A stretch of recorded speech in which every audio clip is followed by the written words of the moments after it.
warahmatullahi wabarakatuh.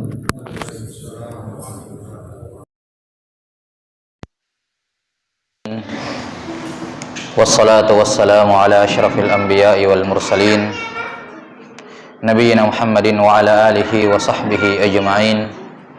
Ashhadu an la ilaha illallah wahdahu la syarikalah wa ashhadu anna Muhammadan abduhu wa rasuluh. Allahumma la ilma lana illa ma 'allamtana innaka antal alimul hakim. Amma ba'd. Kembali kita lanjutkan penjelasan dari kitab Tafsir Al-Fatihah wa Qisaril Mufassal karya Syekh Shalih bin Abdullah Ibn Hamad Al-Utsaimin hafizahullah. Masih dalam tafsir surah Al-Duha. Sudah selesai 5 ayat yang pertama. Kemudian setelah Allah Subhanahu wa taala menyebutkan sumpahnya disertai dengan 4 kenikmatan yang Allah Subhanahu wa taala berikan kepada Nabi Muhammad sallallahu alaihi wasallam, 2 di antaranya di dunia dan 2 di antaranya nanti di akhirat. Dalam firman-Nya Allah Subhanahu wa taala berfirman, "Wadduha wal laili idza saja ma wadda'aka rabbuka wa ma qala walal akhiratu khairul laka minal ula wala sawfa yu'tika rabbuka fatarda." Nah, setelah Allah Subhanahu wa taala mengingatkan atau menyebutkan nikmatnya di dunia bahwa Allah tidak akan meninggalkan dan tidak akan marah kepada beliau, kemudian Allah juga menyebutkan nikmat untuk beliau di akhirat, bahwa di akhirat itu lebih baik bagi beliau dibandingkan hidup di dunia, dan nanti pada hari kiamat setelah masuk ke dalam surga Allah akan memberikan kepada beliau semua pemberian yang akan membuat beliau ridho dengan semua pemberian tersebut. Selanjutnya Allah Subhanahu wa taala, kata penulis rahimahullah, "Tsumma syara'a yudzakiruhu bimamtanna bihi alaihi fid dunya." Kemudian Allah taala mulai menyebutkan nikmat yang Allah taala berikan kepada beliau di dunia, yakni yang sudah beliau dapatkan di dunia. Faqal alam yajidka yatiman fa'awa, bukankah dia telah mendapati engkau wahai Muhammad dalam keadaan yatim lantas dia memberikan perlindungan kepadamu. Kata beliau, alam yajidka istifham taqririn ai wajadaka, bukankah Allah telah mendapatimu? Ini pertanyaan retoris yang gunanya untuk menetapkan apa yang dipertanyakan, yakni jawabannya sudah jelas, tidak perlu dijawab, pertanyaan retoris. Tujuannya untuk menetapkan apa yang dipertanyakan. Ya. Maka makna bukankah Allah telah mendapatimu, yakni Allah Ta'ala mendapati engkau wahai Muhammad yatiman, dalam keadaan yatim, la ummalaka wala ab, tidak punya ibu dan tidak punya ayah. Bal mata abuhu wa huwa haml wa matat ummuhu wa huwa saghir. Ya, ayah beliau meninggal ketika beliau masih kecil, ketika sudah disebutkan di Sirah Nabawiyah sebelumnya di Mukhtasar Siratin Nabi bahwa ayah beliau wafat di Madinah. Ayah beliau wafat di Madinah ketika beliau mengunjungi saudara-saudara paman-paman beliau di Madinah, karena Abdullah itu aslinya kita sudah tahu bahwa Abdul Muttalib itu asalnya dari orang Madinah, asalnya dari Madinah, Abdul Muttalib. Karena itulah keluarga-keluarga paman, sepupu-sepupu Abdullah itu banyak di Madinah.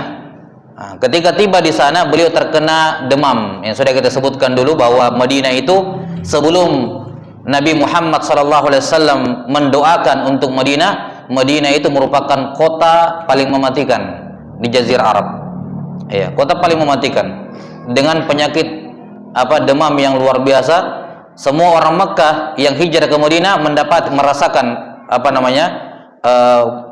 parahnya penyakit wabah di Madinah ketika itu. Min a'da ardillah, kata para ulama. Madinah dulu itu adalah bumi yang paling paling mematikan, salah satunya terkhusus di Jazirah Arab. Maka Abdullah meninggal karena penyakit itu. Ayah beliau meninggal di Madinah. Ketika beliau masih dalam kandungan. Kemudian ibu beliau juga meninggal ketika apa? Pulang dari menziarahi kubur ayahnya, ya. Kemudian beliau sempat keluar dari Madinah, tiba di Abwa, meninggal. Sebagaimana sudah disebutkan dalam sirah, ya. Jadi beliau lahir dalam keadaan yatim. Yatim asalnya itu definisinya dalam istilah syariat man la abalahu, orang yang lahir dalam keadaan tidak punya ayah. Wa huwa dunal buluk, dan dia belum balik. Karena itulah kalau ada orang meninggal bapaknya dan dia sudah balik, itu tidak dikategorikan yatim lagi. Ya. Seorang hanya dikatakan yatim kalau orang tuanya meninggal dalam keadaan dia sudah balik. Terkhusus ayah, ya. Ya, ayah dikatakan yatim kalau apa? Seorang dikatakan yatim kalau ayahnya meninggal sebelum beliau balik, sebelum seorang itu balik. Maka Nabi SAW diingatkan, ingatlah wahai Muhammad, jangan ragu-ragu bahwa jangan sempat kamu berpikir Allah akan meninggalkan kamu, Allah akan marah kepadamu. Sesungguhnya Allah melindungi kamu dari dahulu. Coba lihat, dulu kamu lahir dalam keadaan yatim. Siapa yang melindungi kamu? Kamu bukan Allah. Maka tidak usah ragu-ragu akan perlindungan Allah. Jangan berpikir sekejap bahwa Allah Ta'ala akan meninggalkan kamu atau marah kepadamu. Jangan. Allah sudah melindungi kamu dari dulu. Ya, sejak kamu lahir. Bukankah dia mendapati engkau dulu lahir dalam keadaan yatim, bahkan ibumu menyusul setelahnya? Ada perbedaan di kalangan ulama mengenai umur Nabi Muhammad SAW ketika ibu beliau meninggal. Ya, 6. La yaqdiru 'alal qiyami bi masalihi nafsihi. Beliau sallallahu alaihi wasallam tidak mampu untuk melakukan hal-hal yang merupakan kebutuhan hidup beliau sendiri, masih kecil. 6. Bahkan ya yang ininya lagi, beliau sallallahu alaihi wasallam baru lahir, baru sebentar dipelukan ibunya sudah dibawa ke Bani Sa'ad, ya, disusui oleh Halimah Sa'diyah sebagaimana masyhur kisahnya. Ya, jadi awal-awal beliau lahir tidak langsung bersama dengan ibu beliau, dikarenakan itu, ya, dikarenakan apa? Sudah kita sebutkan bahwa kebiasaan orang-orang Arab itu lebih senang bayinya disusui oleh orang-orang pedalaman di mana masih bersih, masih lebih kuat imunnya dan seterusnya. Ya, beda dengan orang di Mekah yang sudah ikhtilaf, sudah bercampur dengan orang dari Yaman, orang dari Syam gitu ya. Maka kan salah satu tempat berkumpulnya pedagang dulu. Ya. Tidak terkecuali Nabi sallallahu alaihi wasallam, apalagi ASI dari ibu beliau ketika itu kurang. Iya. Allah Ta'ala mengingatkan ini, ingatlah wahai Muhammad, dulu Allah Ta'ala mendapati engkau dalam keadaan yatim, fa'awa, lantas Allah memberikan perlindungan kepadamu, bi'amdammaka ila man yakfuluk, ya, dengan cara Allah Ta'ala menyerahkan engkau kepada orang yang mengurusi urusanmu, yang merawat kamu, yang mendidik kamu. Iya. Wa ja'ala laka ma'wan ta'wi ilaihi, dan Allah Ta'ala memberikan kepada engkau perlindungan orang yang melindungi kamu. Orang yang melindungi kamu, yang kamu kembali kepadanya. Kalau kamu merasa butuh bantuan, kamu kembali kepadanya. Fakaffalahu jaddahu Abdul Muttalib, maka Allah Ta'ala menyerahkan beliau, ya, kepada kakek beliau Abdul Muttalib. Dan sudah kita sebutkan bahwa Abdul Muttalib inilah yang memberikan nama Muhammad kepada beliau atas ilham dari Allah Subhanahu wa taala. Atas ilham dari Allah Subhanahu wa taala. Di mana nama Muhammad ini bukan nama yang asing di tengah-tengah musyrikin Quraisy. Ada 4 atau 5 orang sebelum Nabi Muhammad SAW itu bernama dengan nama Muhammad juga. Dikarenakan mereka mendengar dari orang-orang Yahudi bahwa di akhir zaman ada nabi yang namanya Muhammad. Maka mereka pun memberikan nama kepada anak mereka Muhammad dengan harapan mereka adalah, ya, nabi itu adalah anak mereka, cucu mereka dan seterusnya. Jadi nama ini sudah masyhur lah, ya, sudah didengar dari orang-orang Yahudi. Ya. Maka Allah Subhanahu wa taala memberikan ilham kepada kakek beliau Abdul Muttalib agar memberikan nama kepada cucunya Muhammad. Ini salah satu bentuk, ya, atau peran Abdul Muttalib di dalam kehidupan Nabi sallallahu alaihi wasallam. Kemudian summa lamma mata kaffalahu ammahu Abu Thalib. Kemudian setelah Abdul Muttalib meninggal, Allah Ta'ala tidak membiarkan beliau sendirian tanpa perawatan dan perlindungan, diserahkan kepada pamannya Abu Thalib. Karena Abu Thalib ini seayah seibu dengan Abdullah. Ya, Abdul Muttalib punya beberapa orang istri, tidak semuanya saudara kandung dengan Abdullah. Yang saudara sekandung dengan Abdullah adalah Abu Talib ini. Makanya akrab sekali. Ya. 6. Kaffalahu ammahu Abu Talib. Maka Allah Ta'ala menyerahkan beliau, ya, perawatan, pendidikan dan seterusnya kepada paman beliau Abu Talib. Hatta ayyadahu binasrihi wa bil mu'minin. Sampai Allah Subhanahu wa taala memberikan pertolongan kepada beliau, ya, menguatkan Nabi sallallahu alaihi wasallam dengan pertolongan darinya dan juga pertolongan dari kaum mukminin. Ya. Ini Allah Ta'ala mengingatkan nikmatnya yang pertama yang Nabi Muhammad SAW sudah terima. Kamu sudah rasakan sejak kamu kecil nikmat dan perlindungan dari kami. Kenapa kamu, atau jangan sampai kamu berpikir Allah meninggalkan kamu, benci kepadamu, marah kepadamu. Iya. Ini sudah lama kamu rasakan. Kemudian nikmat yang kedua, wa wajadaka dhallan fahada. Dan dia mendapati engkau wahai Muhammad dalam keadaan dhallan, tersesat. Apa maksud dhallan di sini? Kata beliau, la tadri mal kitabu walal iman. Engkau tidak pernah mengetahui apa yang namanya kitab suci, apa yang namanya iman. Tidak pernah. Jadi tidak usah terlalu ditafsirkan berlebihan. Ya. Karena kan namanya sesat kan konotasinya negatif. Ya, kalau dibilang tersesat itu kan konotasinya negatif. Maka sangat atau kurang beradab kalau kita mengatakan Nabi Muhammad SAW itu dulu orang yang tersesat dengan konotasi yang kita pikirkan bersama tersesat gitu. Tidak. Bila sampai sini. Tapi maksud dhallan di sini adalah Nabi Muhammad SAW tidak mengenali yang namanya kitab dan juga tidak mengenali yang namanya iman. Itu maksud dhal di sini. Bukan bermakna dhal yang menyimpang dulu keluar dari jalan yang lurus baru Allah berikan hidayah jadi orang baik. Enggak. Dari awal beliau orang baik. Lihat sampai sini. Dari awal orang yang baik, dari awal Allah berikan taufik, bukan orang yang awalnya rusak, tersesat, menyimpang baru Allah kasih hidayah. Bukan itu maksudnya ayat ini. Ya. Jelas sampai sini? Nah, ini hal yang butuh diperhatikan karena ada sebagian dai yang ya sosial media yang mengangkat ayat ini mengatakan dhallan, kemudian dikatakan Nabi dulu tersesat ini dan seterusnya, seakan-akan Nabi itu orang tersesat lah dari jalan yang benar dulunya, kemudian dapat hidayah menjadi Nabi. Tidak seperti itu. Maka beliau menyebutkan di sini bahwa makna dhallan di sini ditafsirkan oleh ayat yang lain. Dan inilah sebaik-baik tafsir, menafsirkan ayat satu dengan ayat yang lain. Maksud dhallan di sini, tersesat di sini diterangkan dalam surah Asy-Syura ayat 52. Allah Ta'ala berfirman, "Ma kunta tadri mal kitabu walal iman." Dulu kamu wahai Muhammad tidak tahu apa yang namanya kitab dan tidak tahu apa yang namanya iman. Itu maksud tersesat di sini. Dan ini bukan hanya Nabi Muhammad SAW, semuanya. Ya.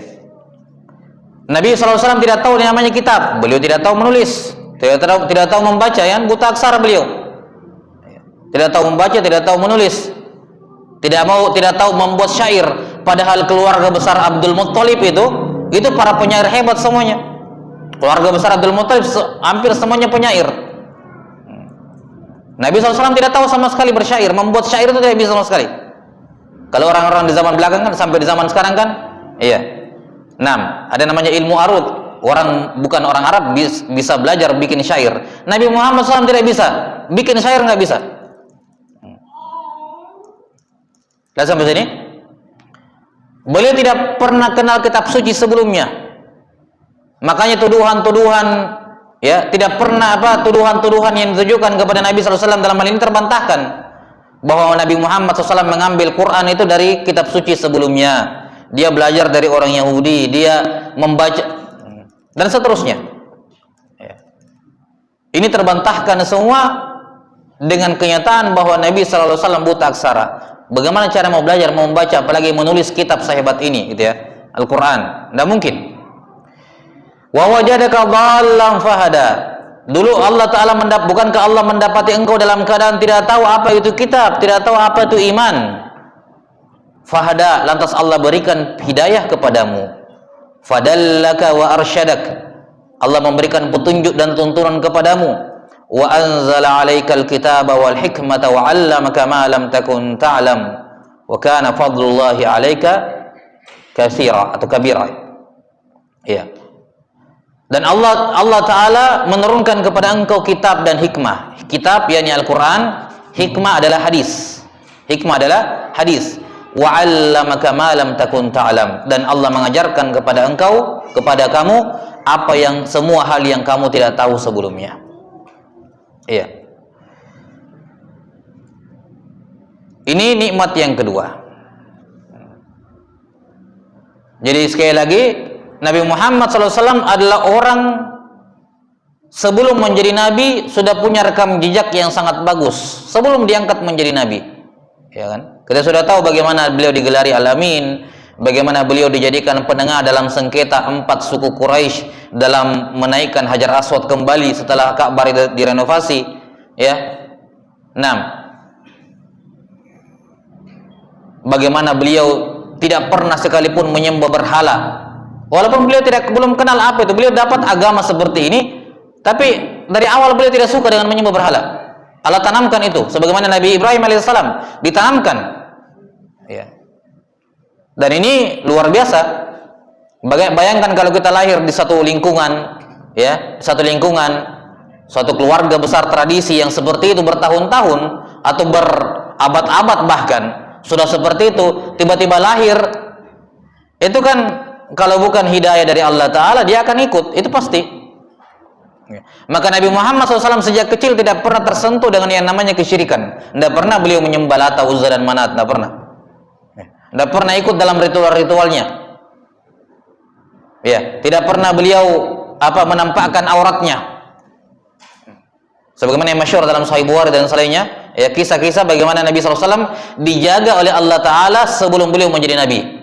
Sehingga tidak pernah semua kritikannya orang musyrikin tidak ada yang berkenaan dengan akhlak dan perilaku beliau, tidak ada.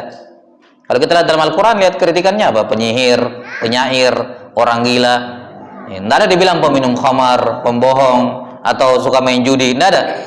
Karena dari awal Allah Ta'ala sudah menjaga beliau. Maka sekali lagi, makna dhalan di sini, ya, bukan tersesat, menyimpang dan seterusnya. Nah, ini hal yang butuh digarisbawahi. Nah, ini nikmat Allah yang kedua yang Allah sudah berikan kepada beliau. Ingat wahai Muhammad, bukankah kami mendapati engkau dalam keadaan tidak tahu apa-apa, kemudian kami mengajarkan kepadamu, kami turunkan Al-Quran, kami turunkan hadis, dan kami mengajarkan semua yang kamu tidak tahu sebelumnya. Ya. Maka jangan kamu berpikir sedetik pun Allah marah, akan meninggalkanmu. Allah dari dulu melindungi kamu. Ya. Nikmat yang ketiga, qauluhu wa wajadaka 'ailan fa'aghna. Dan bukankah Allah Ta'ala dahulu telah mendapati engkau dalam keadaan a'il, yakni faqiran, fakir. Fa'aghna, lantas Allah memberikan kecukupan kepadamu. Al-ghina adalah apa? Al-kafa'ah, kecukupan. Bima saqa ilaika minar rizqi wa qanna'aka bih. Allah Ta'ala memberikan kecukupan kepadamu dengan rezeki yang Allah bawakan kepadamu, bawakan untukmu, wa qanna'aka bih, dan memberikan qanaah, rasa cukup ke dalam hatimu. Iya. Maka ini nikmat yang ketiga.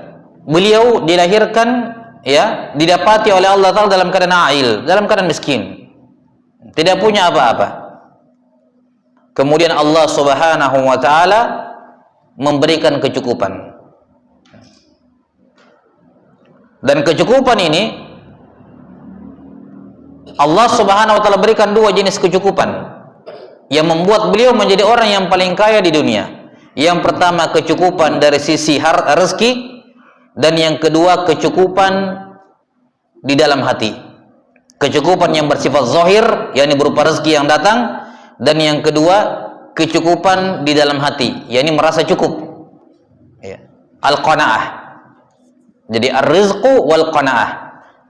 Dari secara zahir beliau diberikan rezeki, secara batin beliau diberikan rasa cepat puas terhadap dunia. Ya. Cepat puas terhadap dunia. Dan ini nikmat yang sudah keluar dari kalau kita bilang setelan asalnya manusia. Setelah asalnya manusia itu tidak pernah puas dengan dunia. Bikin usaha satu, dia akan bikin usaha dua. Dia punya rumah satu, akan bikin rumah dua. Dia punya ini, dia akan beli yang lain. Dia akan, ya kan? Nabi SAW sudah kabarkan, ini sifatnya manusia, tidak pernah berhenti mengejar dunia. Ya.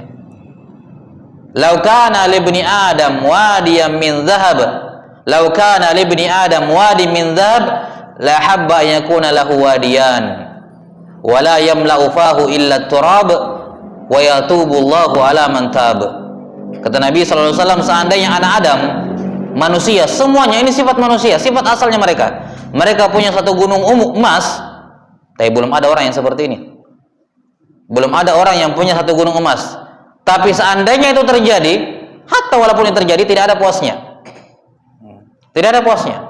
Maka mengikuti sifat asal manusia, tidak ada ceritanya, oh kalau saya sudah sampai target ini, sudah saya akan berhenti. Tidak ada ceritanya begitu manusia. Ya. Target, kalau sudah punya penghasilan sekian di umur sekian, sudah pensiun dini. Tidak berhenti itu.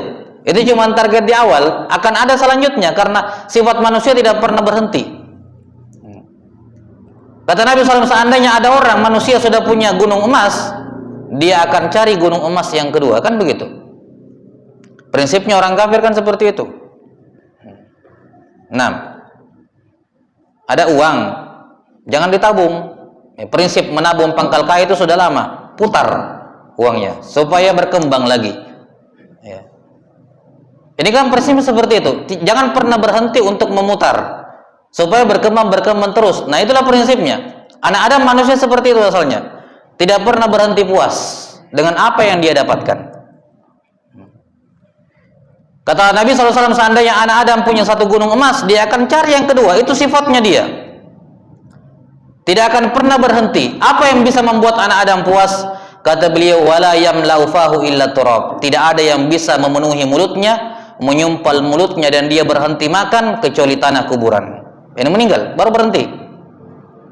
Ya. Wa yatubullahu ala man tab. Tapi walaupun demikian dosa-dosanya manusia, Allah tetap menerima taubat bagi siapa yang mau bertobat. Ini berhenti.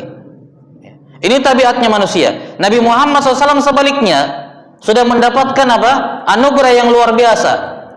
Kana khuluquhul Quran. Akhlak beliau itu akhlak Al-Quran. Apa maksudnya? Beliau sudah meninggalkan akhlak-akhlak manusia biasa.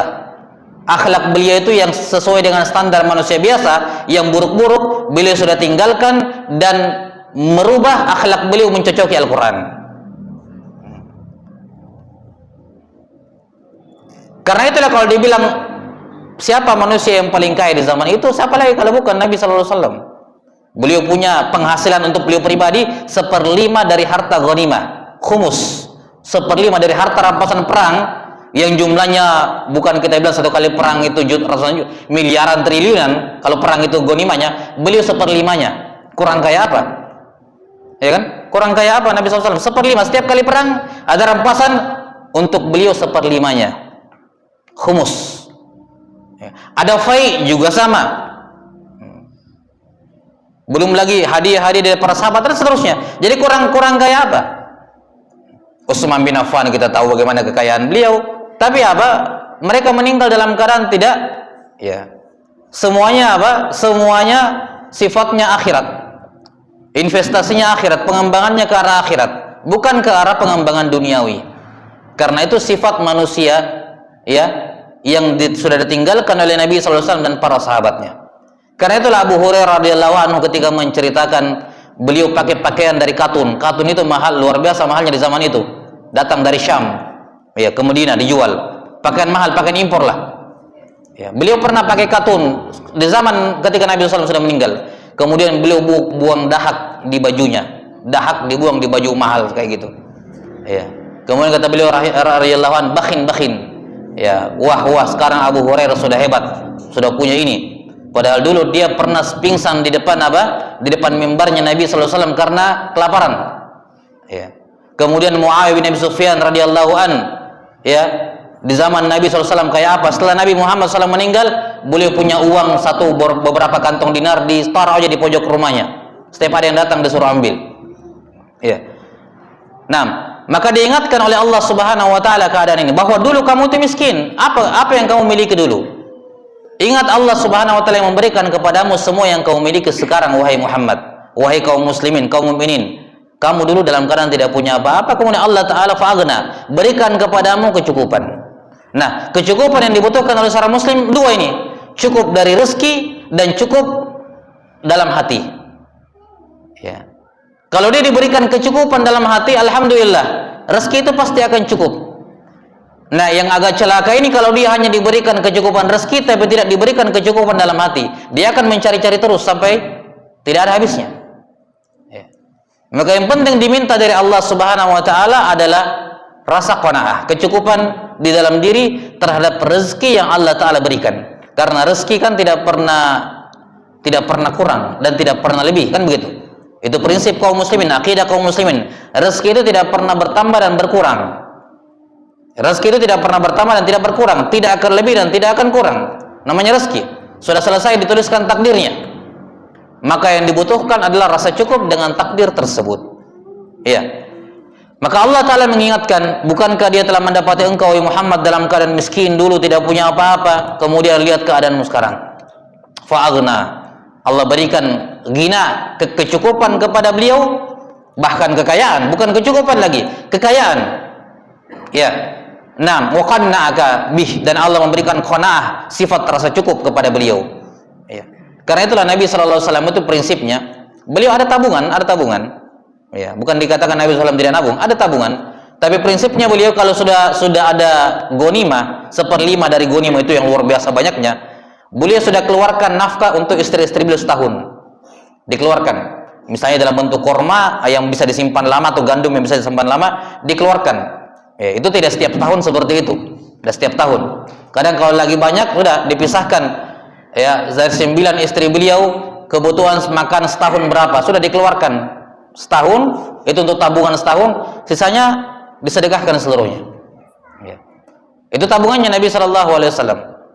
Setiap tahun seperti itu. Setiap tahun seperti itu. Beliau tahun depan begitu lagi, ada lagi dapat di awal tahun misalnya, diambil, dikeluarkan, disimpan untuk kebutuhan makan setahun. Ya, untuk kebutuhan makan toh.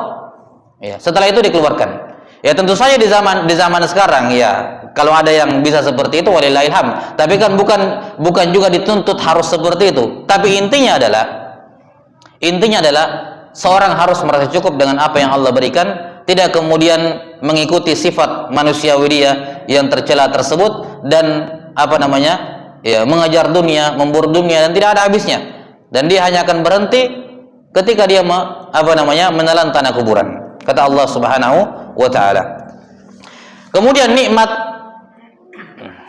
ya ini 3 nikmat yang Allah ingatkan di dunia. Yang pertama, wahai Muhammad, ingat dulu kamu yatim, Allah lindungi kamu. Ya, dulu kamu tidak tahu apa-apa, Allah ajari kamu. Dulu kamu miskin, Allah berikan kecukupan kepada kamu. Ingat nikmat-nikmat itu. Karena itulah kata beliau, wa man awaka wa hadaka wa aghnaka fahaqquhu muqabalatu ni'matihi bisyukr. Maka dia, yakni Allah Ta'ala, dia yang telah memberikan perlindungan kepadamu, yang memberikan petunjuk dan pengajaran kepadamu, yang memberikan kecukupan kepadamu, hak dia dari kamu wahai Muhammad, kamu harus balas semua nikmat itu dengan kesyukuran. Kamu harus balas dengan kesyukuran. Ya. Yani apa yang dia berikan kepadamu gunakan. Apa yang dia berikan kepadamu gunakan. Kamu mendapatkan pelindungan dari Allah, gunakan kemampuanmu, kekuatanmu untuk melindungi orang lain. Kamu dulu tidak tahu apa-apa, diajari oleh Allah, diberikan petunjuk, hidayah, pengajaran, ilmu itu kamu ajarkan juga kepada orang lain. Kamu dulunya miskin, Allah kasih kekayaan, berikan kecukupan, maka harta tersebut gunakan juga untuk memberikan kecukupan kepada orang lain. Ya. Jangan kamu menimbun untuk kepentingan kamu, untuk keluargamu, dan seterusnya. Diingatkan oleh Allah Subhanahu wa ta'ala. Karena itulah Nabi SAW kita tahu meninggal dalam keadaan tidak punya harta warisan. Ya.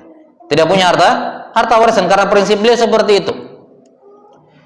Kata beliau rahimahullahu ta'ala, wa minhu, di antara bentuk syukur wahai Muhammad, kesyukuran kamu kepada Allah, wa minhu ma dzakarahullahu azza wa jalla fi qawlihi.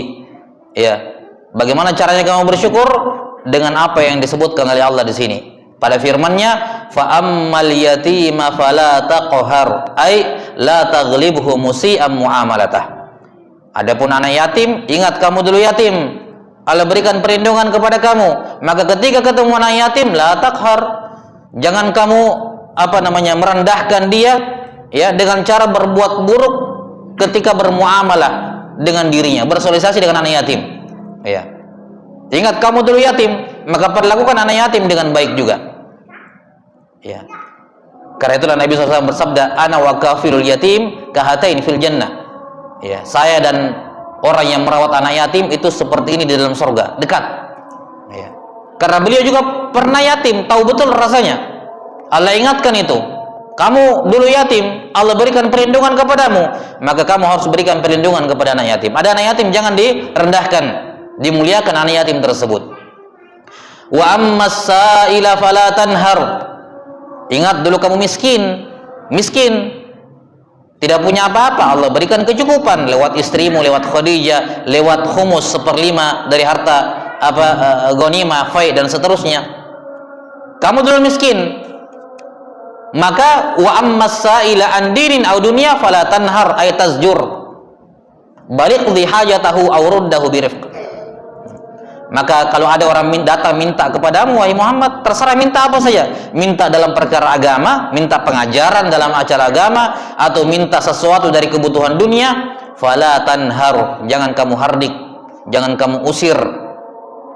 Pilihan kamu cuma dua, wahai Muhammad. Penuhi kebutuhannya atau tolak dengan lemah lembut.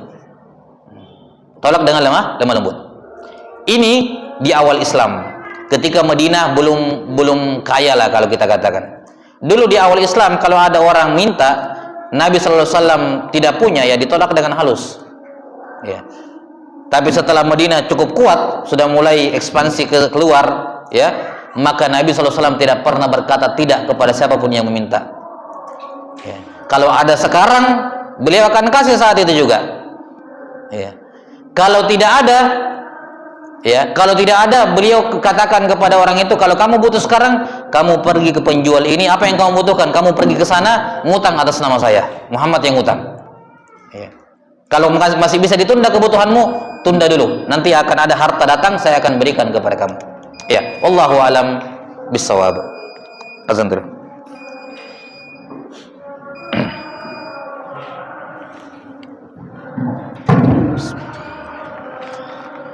Allahu Akbar, Allahu Akbar, Allahu Akbar, Allahu Akbar.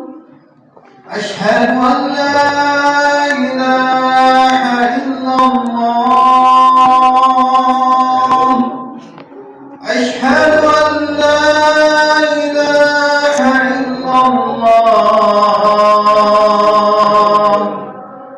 أشهد أن محمدا رسول الله أشهد أن محمدا رسول الله حي على الصلاة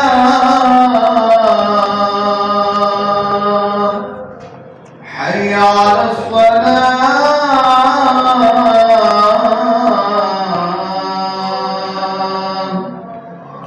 حي على الفلاح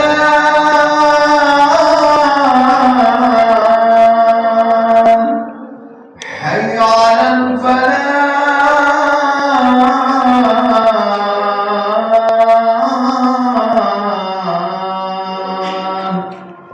الله أكبر الله أكبر لا إله إلا الله La ilaha illallah. Kata Allah Ta'ala, wa ammas sa'ila fala tanhar. Adapun yang meminta maka jangan kamu hardik, namun tunaikan kebutuhannya atau tolak dengan halus. Yakni dulu ketika Madinah masih miskin, ya, ketika Nabi SAW juga masih belum punya ya harta dari ghanimah dan seterusnya. Tapi setelah Islam Madinah kuat, sudah banyak ghanimah yang datang, Nabi SAW tidak pernah mengatakan tidak bagi yang meminta. Ya, apapun, sampai-sampai anaknya Abdullah bin Ubay bin Salul, pimpinan orang munafik itu di Madinah, namanya juga Abdullah bin Ubay bin Salul. Anaknya ini seorang sahabat, bapaknya munafik, pimpinan munafik, anaknya sahabat. Ketika Abdullah bin Ubay bin Salul mau dikuburkan, datang Abdullah ini anaknya mengatakan, ya Rasulullah, minta rida yang Anda sedang pakai, saya mau jadikan kain kafan untuk ayahku. Dikasih. Padahal Nabi tahu ini orang munafik. Ya, dikasih. Karena Nabi SAW tidak pernah mengatakan tidak. Ya. Bahkan sahabat Abu Musa al-Asy'ari juga demikian, bersama dengan 2 atau 3 orang sahabat Asy'ariyin, ya, dan juga sebagian sahabat yang lain. Pada banyak kasus mereka datang kepada Nabi SAW minta dan Nabi SAW kasih.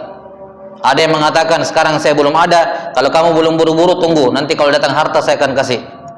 Kalau yang butuh sekarang, dia bilang, kamu ke penjual ke tokonya ini bilang berutang atas nama saya. Ya. Jadi tidak pernah ada orang yang ditolak oleh Nabi SAW. Kemudian yang terakhir, wa amma bi ni'mati rabbika fahaddits. Adapun nikmat-nikmat Tuhanmu kepadamu wahai Muhammad, maka ceritakanlah kepada orang lain. Yani mukhbiran anha, kabarkan nikmat Tuhanmu kepadamu. Ya, bukan bermaksud untuk riya, tapi untuk mengingatkan diri sendiri bahwa ini dari Allah, bukan dari usaha saya. Dan juga untuk mengingatkan kepada pendengarnya bahwa yang kamu dapatkan juga dari Allah. Ya.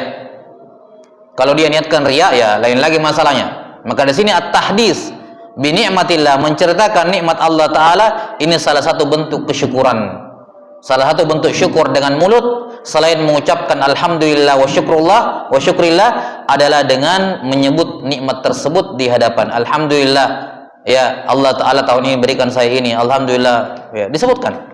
Ya. Kata beliau, mukhbiran anha, kabarkan nikmat itu kepada orang lain. Fa inna tahaddusa bi ni'matillahi da'in li syukriha, karena menceritakan nikmat Allah itu akan membuat seorang mensyukurinya. Wa sababun fi mahabbatil qulubi liman asdaha, dan juga menjadi sebab hati ini cinta kepada yang memberikan nikmat tersebut. Fa innal quluba majbulatun ala mahabbatil muhsini ilaiha, karena hati itu sudah jadi fitrahnya akan mencintai orang yang berbuat baik kepadanya. Ya, manusia saja, kalau ada orang berbuat baik kepadanya, sedikit banyak dia akan mencintainya, apalagi Allah Subhanahu wa Ta'ala yang memberikan seluruhnya kepada dirinya. Ya, wallahu a'lam bishawab. Ini akhir dari tafsir surah Ad-Duha. Selanjutnya tafsir surah Asy-Syarah, yakni surah Alam Nashrah Laka Sadrak. Wallahu a'lam bishawab. Naktafi bihadzal qadar wal ilmu indallah. Nasallallahu ta'ala yu'allimana mimma yanfa'una wa yanfa'ana bima 'allamana, innahu waliyyu dzalika wal qadiru 'alaihi. Ada soal?